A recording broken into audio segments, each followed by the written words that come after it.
है दोस्तों। तो ये किसने बनाया, ये वीडियो किसने बनाया एंड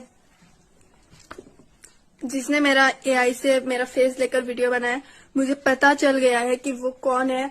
वो हमारे गांव के जो सामने वाले गांव है घुघरा गांधी, वहां पर एक लड़का है मेहर नाम का और एक लड़का मेहराम नाम का शायद। एंड उसके घर वाले आए थे कल और मेरे अम्मू अब्बू सब लोग बस बोल रहे थे कि तुम अपने बेटे को बस वीडियो में बस इतना बोलने के लिए बोलो कि उसने गलती किया है, मेरी बेटी की कोई गलती नहीं है, उसने कुछ गलत नहीं किया एंड उसने कैसे वीडियो बनाया बस लोगों को समझाने के लिए, क्योंकि लोग बहुत सारे सवाल उठा रहे।